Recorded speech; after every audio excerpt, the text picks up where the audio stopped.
Hello and welcome to Trading with Technical Indicators. My name is James Boyd. Today's date, December 29th, and hopefully you had a good Christmas break. We're right back at it. Here we are getting ready to start the new year. So we're going to go ahead and hop right in. We got Rachel Dashel with us in the chat. Say hello, Rachel.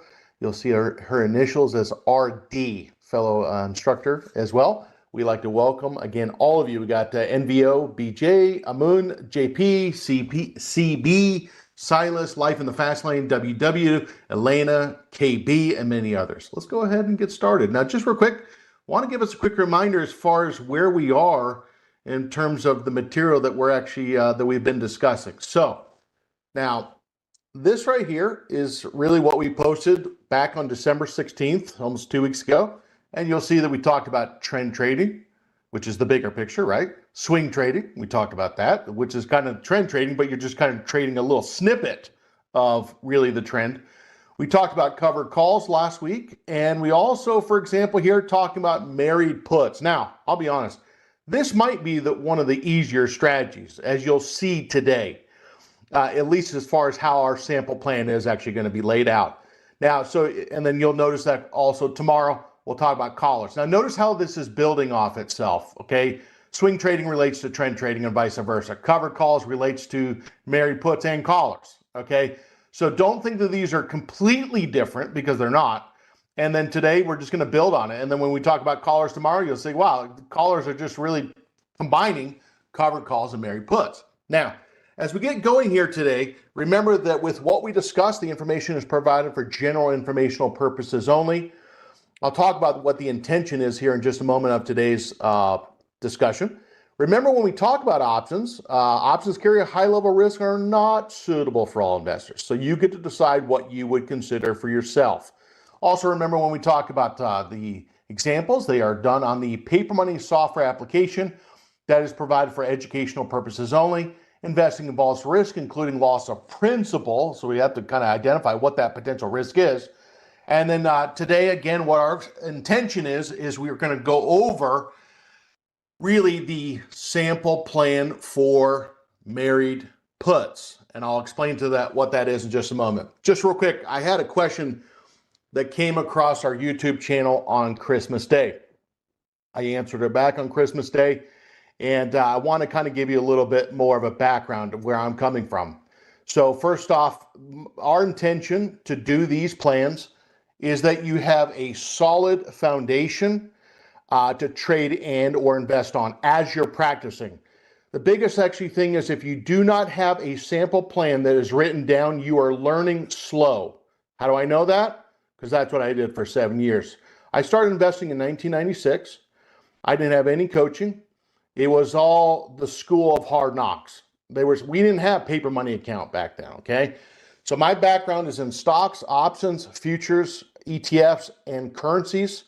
I trade technical analysis, fundamental analysis, and intermarket analysis. That's my background. Intermarket analysis is where you look at correlations of different asset classes and try to trade that strength and or weakness. Now, the biggest thing is also my background, just so I'm just answering this question that came across on YouTube, is I historically have talked to one-on-one with clients over the phone for probably over 20,000 hours. And I say probably, it's over 20,000 hours, one-on-one. Second, I've actually spent probably 180 days talking to people on a group, on a stage in a group setting or a crowd setting. Third, I've taught really thousands of these online classes. Now, my purpose of this is I do have an idea of what you need. I do. So the purpose of how I teach is I teach you back of what I wish somebody would have taught me, but they never did because they never had these plans. And by the way, you're welcome. Because I wish I would have started where I'm going to help you start or refine now. Now, the biggest thing as we go through this, I'm going to go back to this sheet of paper that we've kind of been working on, and I'm going to I'll take this. We'll just work. Now, don't worry about Excel. We could pull up a Word doc, whatever, okay?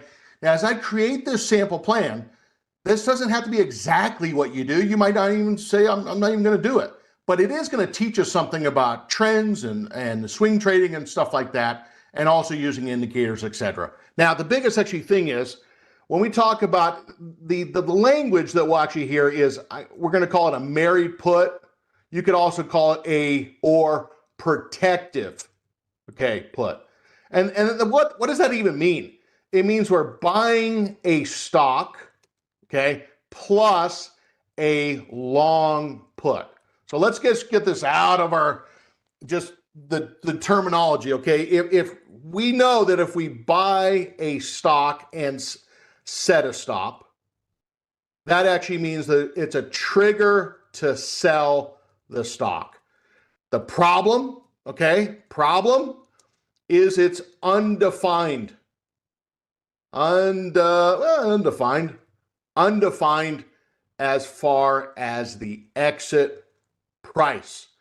Now, here's the deal. Some people might not like it. That's why this is important, okay? Now, if I told you, example given, that hypothetically, this is hypothetical, I don't set stops. Well, does that mean that I am not doing any risk management at all? Let's throw that out there. Well, how would you actually do risk management? Well, number one, you could do risk management by having a set number of shares. Like, in other words, you're not over position size. That would be a helpful place to start. But another way to do risk management is you could just buy the protection. So when we actually say this married put or protected put, we're talking about buying a stock, okay, and buying a put. And this is what's the difference? What's the language we want to say here? It's the right to sell till expiration, okay? And the purpose is to define the risk. Now, I don't know a lot of people that would say, nah, James, I actually don't want to define the risk. I like the risk all the way down to zero. Give me 10 of those. I don't know that many people that say that, okay? Now, here's the deal. When we talk about, if we said that something like married put, this is when we're buying stock plus the long put at the same time, okay? If I said something like a protected put, we're talking about buying the stock and later buying the put. Now, let's go back for just a second. This involves less timing, okay? Less timing. This is more timing, meaning you're actually trying to apply at resistance and or support. Gosh, I really feel bad for the people that are going to miss this class. I do, okay? Now, if you're watching on the recording, at least you're watching on recording. Now, the biggest actually thing is, the difference here is we do not need 100 shares. However, is there a minimum? Well, you're going to see in just a sec, the minimum probably number of shares, we probably need minimum 40 shares. Probably would prefer, okay, 60 shares plus. Why? Okay, why? Because this position, it's a bullish position. Or I'll say it like this, it's a bullish strategy. So you'll see when we talk about buying the shares and buying the put, when we say bullish strategy, we're trying to have positive delta. So if we say positive delta, bullish strategy, okay? Now, when to consider the application? Now, let me ask you that. When might the investor, the consideration of when to practice the strategy, what might actually be the trends that the investor might look for? Well, we could say trend 3, trend 4, and again, trend 3 is the bull flags, higher highs and higher lows, right? Trend 4 is when the price is up near resistance. And what you're going to see is in this case, and let me kind of write that because I think that language is important to put together. This is when price making higher highs, okay, and higher lows. By the way, you could thank my 4th grade teacher, Miss Lorbeer, in Ithaca, New York, for my typing skills. Say thank you, Miss Lorbeer. Okay, price making higher highs and higher lows. 4 is up near resistance, and 5 actually means we're breaking support. Okay, breaking support. Okay, so 3 is the earliest. Notice it doesn't say 1. Notice it doesn't say 2. You could, but that's not where we're trying to focus on it. And we'll talk about why in just a second. So the biggest thing is when we say this, we're saying the SPX could be near resistance or slipping below support. Okay. Second is maybe the stock is up near resistance. Okay. Or slipping, okay, below support. The stock, for example, maybe has earnings. Stock has earnings within maybe 5 to 7 trading days. And I'll go out a little bit further on that. And this should be probably a pretty apparent why. 7 to 10 trading days away. And again, it really comes back to implied volatility. Now, it kind of brings that up. If we said, and I'm going to kind of put this in red, so that's kind of, we're just going to kind of mark that. That's when to consider, right? The married put, we talked about that. The differences here, the language right there. Some of the things just kind of point out, we don't need 100 shares, but we talked about there could be a minimum, and we're going to see why as we kind of look through some examples here, probably 5 minutes or less. If we actually said, is there a stock IV preference? Now, does anyone have any idea on that? Like, is there a preference? Does it not matter? Okay. In this strategy, we're probably talking about a lower IV. In layman's terms, we're probably talking about anything that has an implied volatility, 40 days to expiration, approximately, that probably is in the range of 15 to 24. Okay. Now, why did you say that? Lower IV. Because remember, when you look down at the option table, like what expiration are you looking at? Well, we're going to look out about 40 days, and we're going to kind of look and see where that is. If it's between 15 to 24, we would label that as lower implied volatility, okay? Now, the biggest actually thing is what you'll realize and what I said before last week, and I'm going to say here, if the IV greater than 25 plus, that might be more of a covered call, okay? Or collar, okay? And the whole purpose of that is that when we're buying a put, well, we're kind of concerned about what the implied volatility is, because the higher the implied volatility, the higher the cost to buy the put. The investor is paying for it. If the investor says, the implied volatility 40 days after expiration is greater than 25, they're trying to sell something but need 100 shares, they might say, I'm going to try to actually do a strategy that's trying to capture the premium, not paying the premium. Now, the biggest actually thing is when we talk about, let's say, let me kind of mark this here, okay, there. And when we actually go down to the expiration, strike selection. Okay. Now, when we talk about the expiration, we're talking about 25 to probably 40 days to expiration. Now, in our examples, we could maybe chisel off and say, could we go 20 days? I'm fine with that, okay? But we're looking for about 20 to 40 days to expiration. When we look at the monthly options right now, what you're now going to notice is we're going to see, when we look at the monthly options, which by the way is kind of important to write down, this is our starting point, okay? It does not mean that we can't look at weekly options, but we're going to start with looking at 20 to 40 days to expiration, the monthly options as a starting point, okay? Now, if we're talking about this long put strike, what we're going to do in this case is we're going to pick out of the money, okay? Now, why is that? Well, because the long put strike being out of the money, which by the way, tends to be 2 strikes out of the money. Now, not always, but it tends to be. Tends to be 2 strikes out of the money. And that long put strike is below the stock entry price, okay?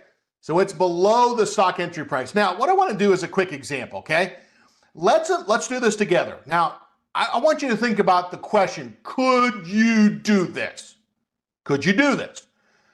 In terms of practicing it, could you identify the trend? Which is what we talked about last week. Could you identify the shorter term technicals?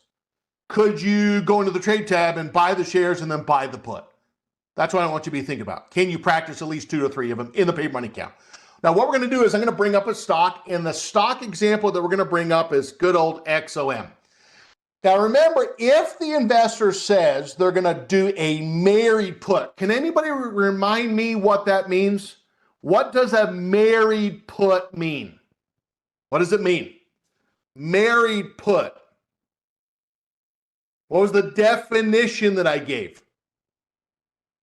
Well, that definition that I gave in this case was that we were buying the shares and buying the put at the same time. Why? Why? Well, because it's less timing. Okay? It's less timing. So if someone says, where am I going to start? They might start right there. Okay? Now, if you said, look, my name is Bill, last name Bornhof, Chiberia, okay? You know where you are.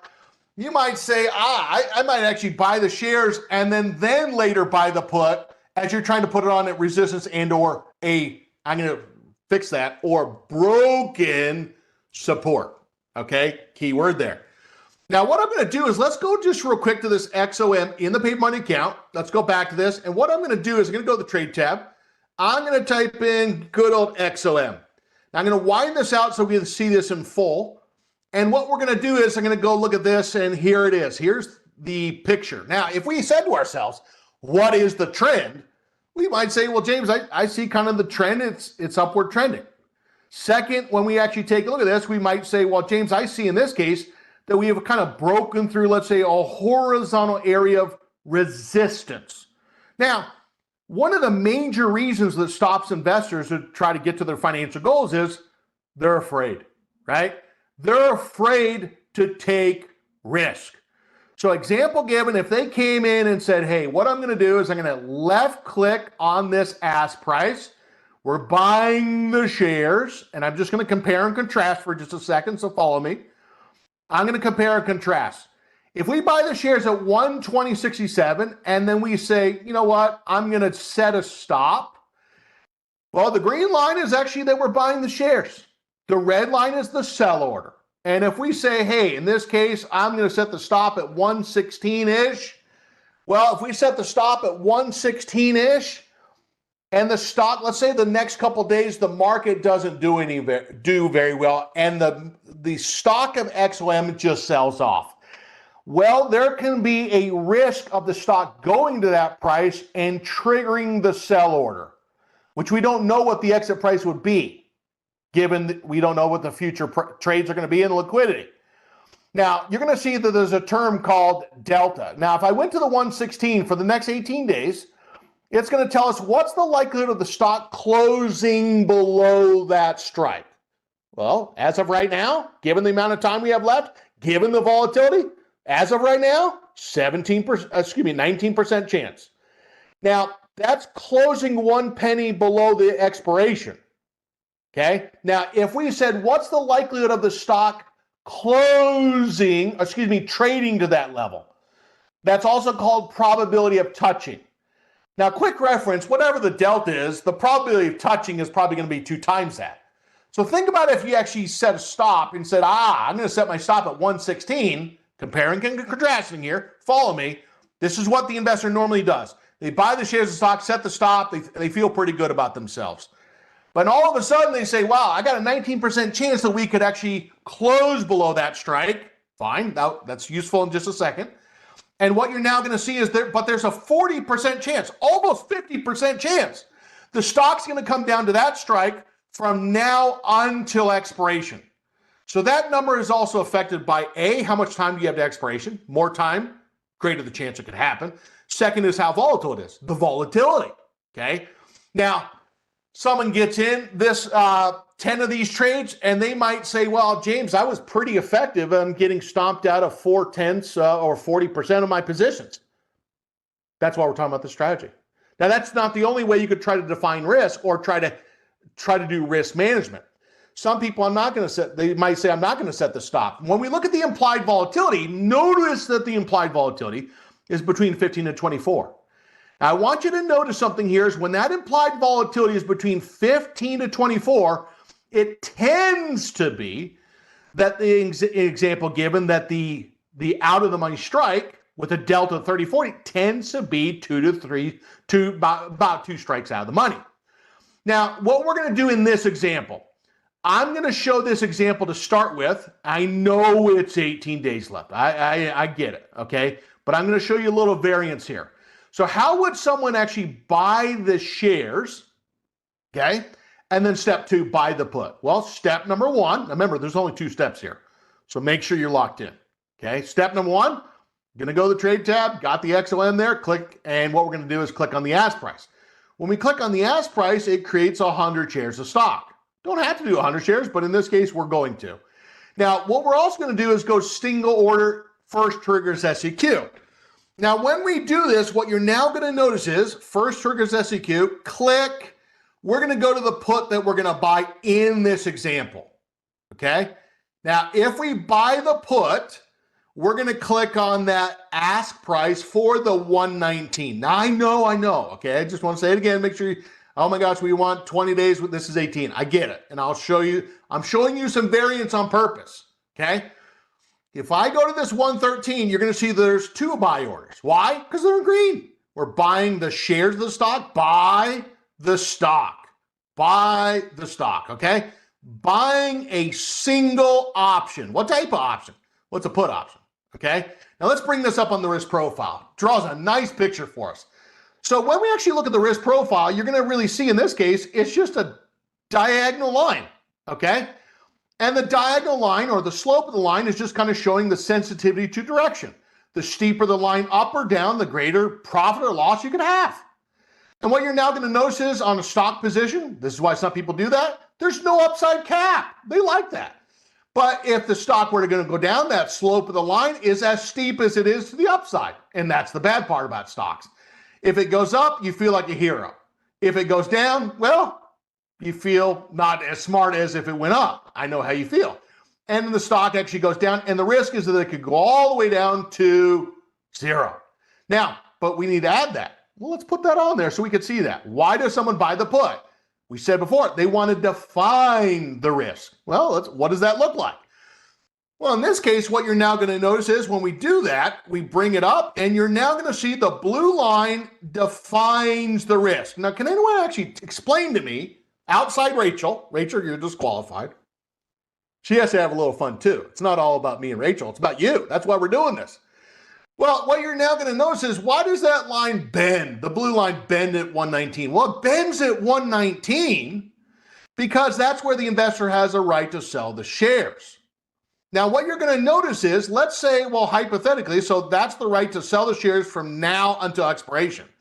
I want you to pay attention to, let's say, if we buy the shares by itself, the delta is 100. Remember, think of delta as the change in the profit and loss on the stock if the stock were to go up or down $1. It's a translation, okay? Well, remember, if we add the put, is a put a bullish or a bearish position?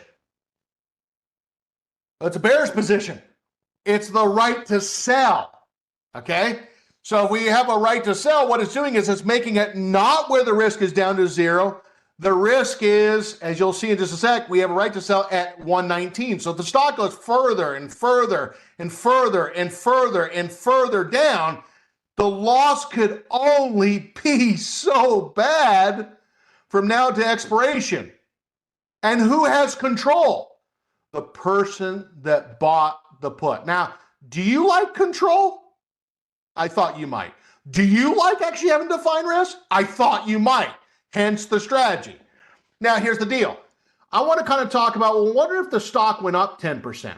So I want us to pay attention to what is the delta if we sandwich. Kind of hungry, honestly. I haven't had breakfast yet, so I'm kind of hungry. Hence why I said sandwich. But if I said, for example, hey, if we buy a put and actually buy the stock and buy the put, what's the delta? Well, the delta is 64. Well, if the stock goes up 10%, does the delta stay stationary? It does not. It doesn't say stay stationary because if the stock goes up, the delta of the put increases or decreases. Ooh, this is a tough one. Can I call a lifeline? You can. Call me. 1-800. No, I'm just joking. Okay. Well, we know if the stock actually goes up, there's lesser chance of the put being in the money at expiration. If there's a lesser chance of the put being in the money at expiration and the investor has the shares, the delta actually goes or caps out at how many ever shares they have. Okay? So that's why it actually goes up. Now, if the stock, now let me change this, okay? Let's do plus 5%. Let's do minus 5%. Well, if the stock were to go down, well, there's a greater chance for the stock to be below the strike price, hence a greater delta on the put, which is the protection. But the investor still has the shares. So what you're now going to notice, if the stock actually went down by 5% to 114.71, the delta becomes less. So in other words, as the stock goes down, all the way down, it doesn't hurt as bad because the put becomes more protective. Jeez.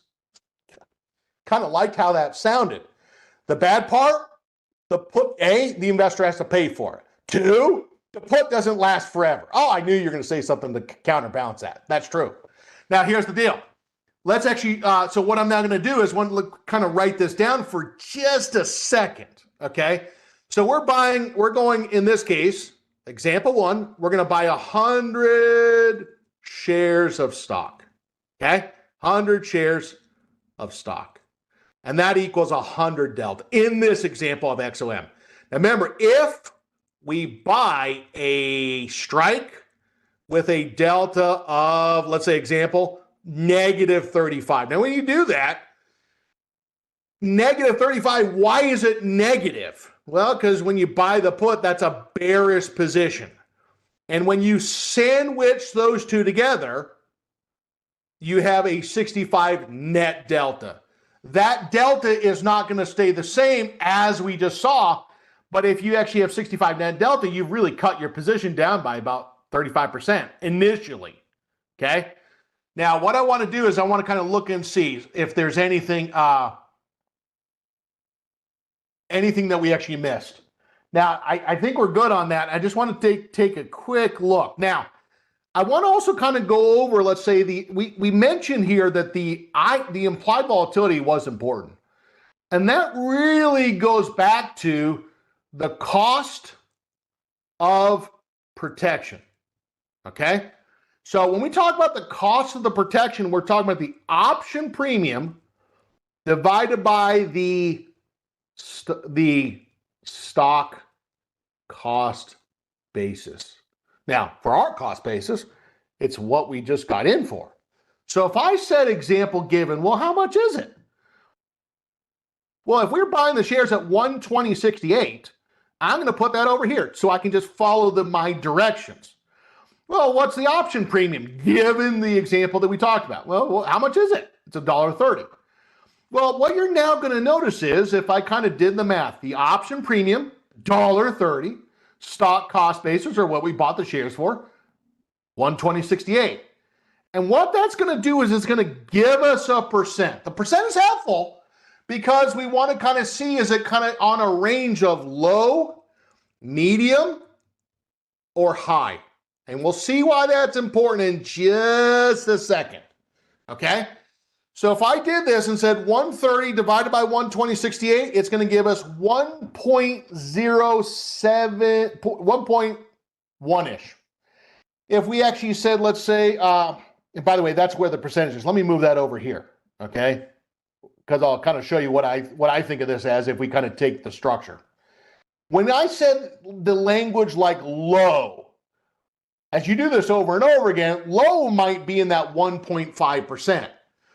If we said that maybe it's medium, it's 2.5%. If we said high, 3.5%, okay? Now, what we need to actually understand is when the investor buys the put, okay? And let's say the investor, let's say in this case, buys the shares right now. They buy them at 120.68, okay? Now, that's the break even at expiration. Wrong. That's the break even as of today. So what happens is we need the stock to go up by the amount of the put to break even. Can anyone actually tell me what the break even is? The 120.68 is actually this current stock price now. Well, if we actually buy the put, add the stock, take the stock price, add the put, which is right there.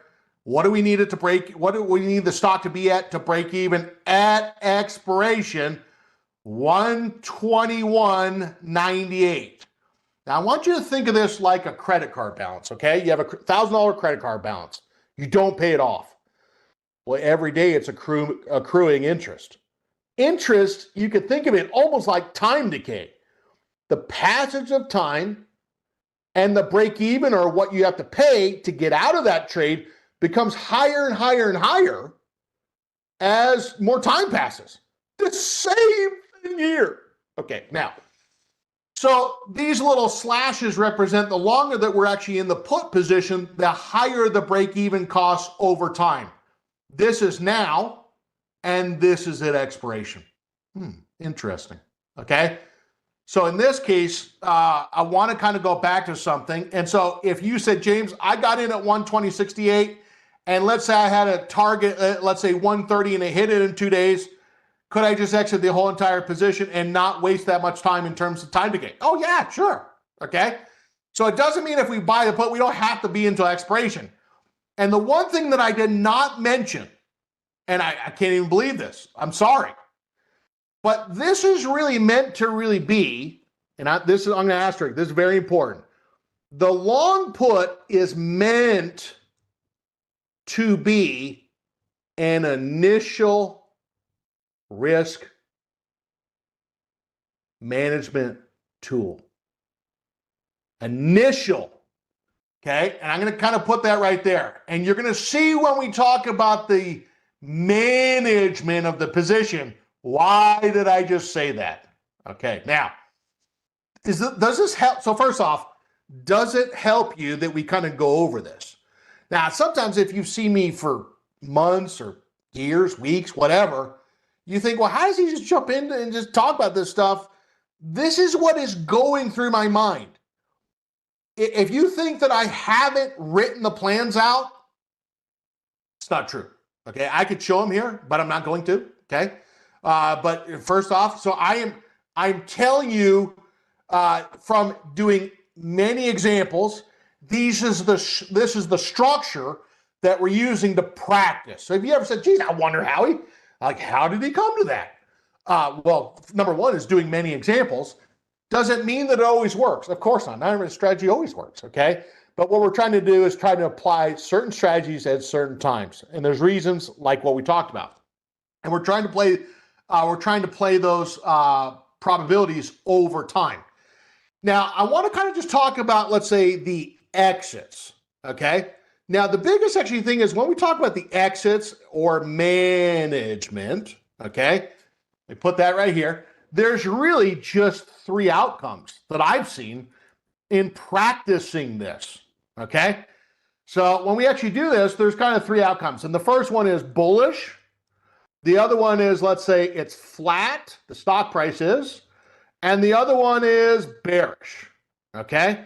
Now, in this case, if I said bullish, we're saying the stock price rallies to the upside. Okay. And if the stock price rallies to the upside, we have to identify the break even. When we said break even, it's the stock price, the stock entry price plus long put premium. Okay. And when we say break even, we're talking about break even when? At expiration. Okay. Now, so if this were to happen, the stock, okay, has gained. The long put, what has happened to the long put? What has happened to the long put? Well, the long put, if that stock has gone up, there's lesser chance of the stock being in the money at expiration, and the time has actually gone by. So if the stock has gone to the upside, the delta becomes lesser chance to be in the money at expiration or below the strike. Second, the time has actually gone by and the stock has gone up. There's a pretty high chance that the volatility has actually gone down as well. all those three things push down, and if the stock is actually set to close above that long put strike price at expiration, the long put typically becomes worth less at expiration. Now notice what I'm about to say. If the long put expires worthless, identify the support, okay? And we could actually go back and look at the last 1, 2, let's say 3 weeks-ish, and practice setting a stop. Wait, now, listen to what I'm just about to say. Not rolling the long put. That is very important. You actually that's why we wrote what we did at the top, okay? This strategy is meant to be an initial risk management tool. It's not buying the put every month, buying the put every month, buying the put every month. Why? Well, because you buy the put every month, the break even just goes higher and higher and higher and higher. It's the biggest risk a lot of times in a trade tends to be when you put the investment in or you actually put the trade on, okay? So what we're doing is we're using the put as an initial risk management tool to define the risk. And if that long put expires worthless, we're identifying the support of the last 1 to 3 weeks, practice setting a stop. We're not rolling the long put. Now, could you do that to practice? Yeah, you could, okay? But in our examples, we're not going to do that, okay? Now, number 2, let's say flat. We're saying nothing happens, okay? Nothing happens. So let's kind of think about the two positions. So if we get into stock example given at 100, and 30 days goes by and the stock is still at 100, nothing. The stock is nothing. It just, the profit is zero. I'm saying if it's literally flat, okay? Now, what about the long put? What's the effect of the long put? You actually, the delta declines.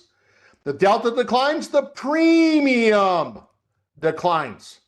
The premium actually declines. You have the theta decay, I'll spell it right today, theta decay, and the implied vol typically declines, typically.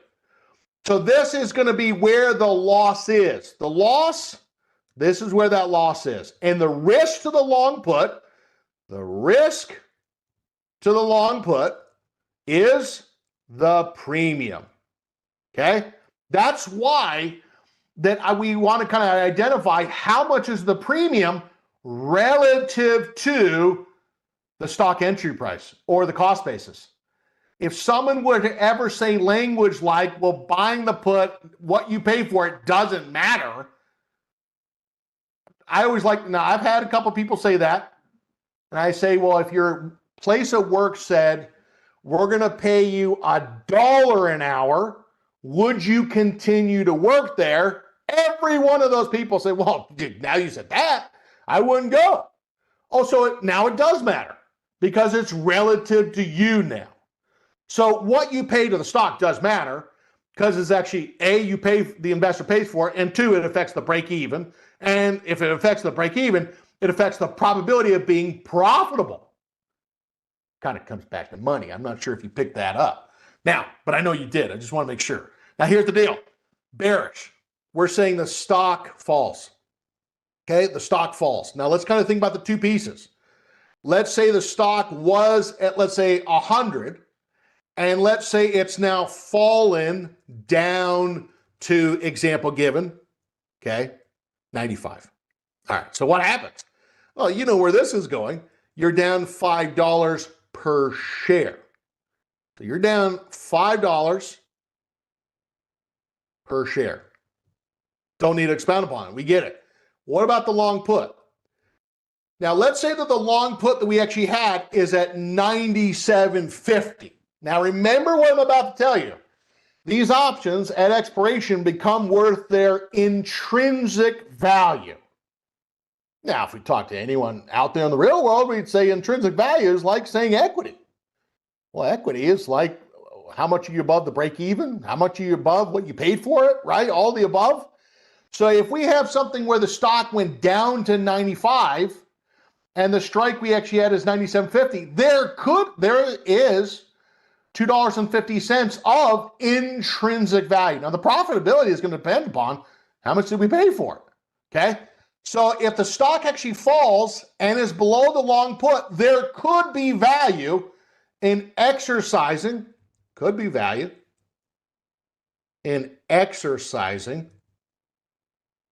long put. Now, when I say that, give it to me in English. What does that mean in English, okay? Well, would you rather sell the stock at 100, 95? Or would you rather sell the shares at 97.5? If you said, I'd rather sell the shares at a higher price, hence the long put strike, you'd probably say, I'm going to exercise the long position, okay? Or sell the option in general, either or.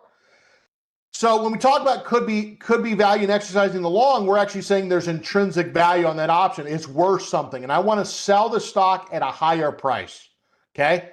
Now, when we talk about this is we're trying to, now we could exercise the long put, exercise or sell the put when, now there is I'm just going to say it like this, 2 to 5 days to expiration.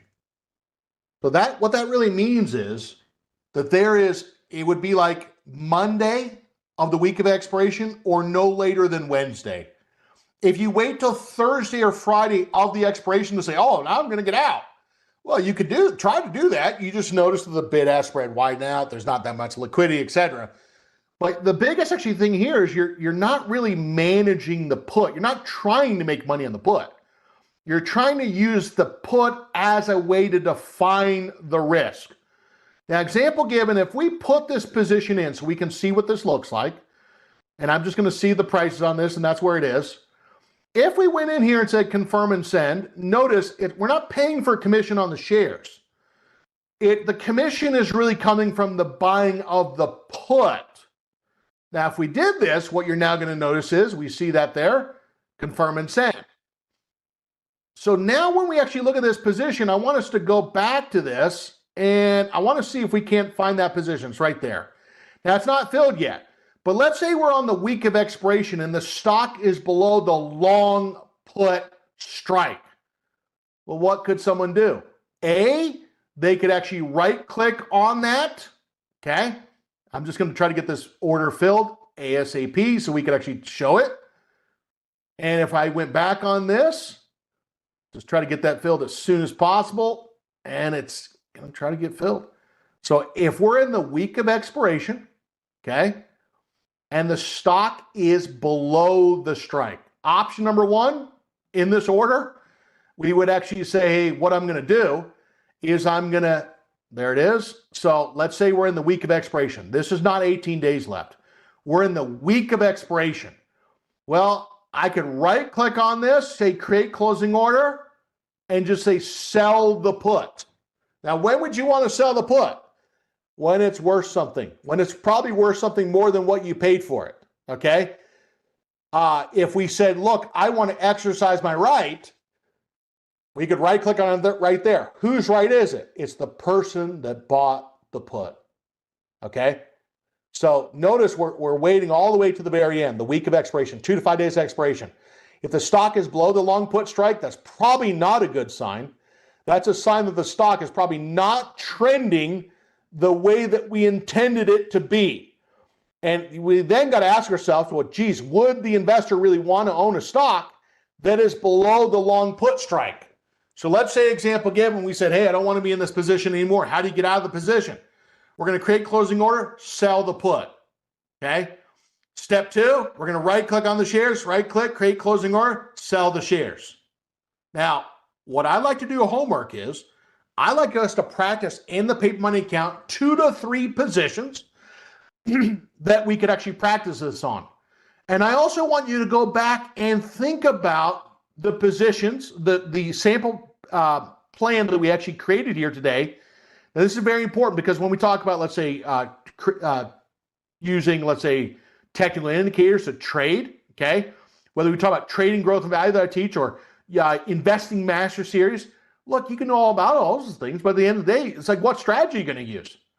Hence the purpose of talking about these and investing the time to create a sample plan that we could look back on and reference going forward. Okay? I'm out of my time here today. I think now remember, homework assignment, 2 to 3 sample trades in the paper money account. Second, I want you to reflect on the plan that we talked about and practice writing your own plan and practicing in paper money. Okay? Now, with that said, I'm out of my time here today. I also want to make mention with what we brought up. Tomorrow, I'll talk about covered calls, which is just going to piggyback on what we talked about last week and this week. It's not completely different. It builds on itself, okay? Now, also, I want to give you a quick reminder. If you said, well, how do I actually go and find what you actually just brought up? Well, go to this page that I'm sending you right here in the link. Go to where it says Coach James Boyd here on the right-hand side. So you can actually go back and just see on the schedule any of those classes. There's covered calls, right? There's today's class, which will actually show what we just did. There's swing trading. There's the trend trade plan. You can see it all right here on one page. So make sure you actually have that. Now, coming up next, Cameron May will be doing the next class coming up next. I'd like to also say thank you for your comments and your participation. Thanks to Rachel as well. Remember, with what we discussed, it was done for example illustrated purposes only, and this has been the class on trading with technical indicators with a focus on using married puts. Thank you so much. Take care. Bye-bye.